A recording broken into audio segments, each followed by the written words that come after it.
But student నేను ఎలా ఉండాలి, ఇలా ఉండాలి, సమాజంలో ఎలా ఉండాలి, వీటి కోసం కాలేజ్‌లో బీటెక్ తీసుకోడు. వాడు లేదండి. తీసుకునేది వాడు ఏం సాఫ్ట్‌వేర్ జాబ్ కొట్టాలి. అంతే. బట్ దానికి ఉపయోగపడట్లేదు. దానికి ఉపయోగపడట్లే. ఇప్పుడు మీరు సీఎస్ఈ, ఐటీఐ తీసుకోండి. దాంట్లో ఉన్నోళ్ళు ఐటీఐ కావాలి. ECE, triple E, mechanical, civil వీళ్ళందరికి కూడా ఐటీఐ కావాలి. ఎనీ స్ట్రీమ్ మీరు ఏ స్ట్రీమ్ అని తీసుకోండి. లాస్ట్‌కి వచ్చేసరికి I need to become a software developer. Engineer. So తీసుకునేటప్పుడు స్ట్రీమ్‌లో కూడా క్లారిటీ ఉండదు. ఇప్పుడు మెకానికల్ తీసుకుంటున్నారంటే ఆటోమొబైల్ రిలేటెడ్గా రీసెర్చ్ అండ్ డెవలప్మెంట్ మీద దాని మీద వెళ్ళాలి. లేకపోతే సివిల్ తీసుకుంటే కొంచెం construction type, interior designing type, architectures అన్నిటికీ వెళ్ళాలి. సో వాళ్ళ కోర్ సైడ్ కూడా మర్చిపోతున్నారు. ఎవరైనా కూడా ఐ నీడ్ ఐటీ.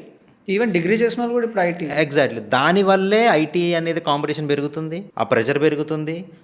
అంటే చేసే జాబ్స్ 1:2 అవుతున్నాయి. అంటే ఇద్దరు చేసే పని ఒకరికి ఇవ్వటం. ఇదేంటంటే కాంపిటీషన్ వల్ల. అంటే ఒక జాబ్కి ఎంతమంది ఉన్నారు, ఒక జాబ్ కోసం ఎంతమంది అప్లై చేస్తున్నారు. ఇప్పుడు మనం సాటర్డే సండేస్ చూస్తుంటాం వాకిన్స్. ఇప్పుడు హైటెక్ సిటీ కానీ ఎక్కడైనా చూడండి లైన్స్ ఉంటాయి. అంటే చాలా మంది బయట నుంచి వెయిట్ చేస్తుంటారు. 10,000 మంది వస్తున్నారు. ఎగ్జాక్ట్లీ. సో 1:100 1:100 ఉన్నా ఆశ్చర్యపోకలే. సో అదేంటంటే కాంపిటీషన్. అంటే డిమాండ్ కన్నా సప్లై ఎక్కువ ఉంది.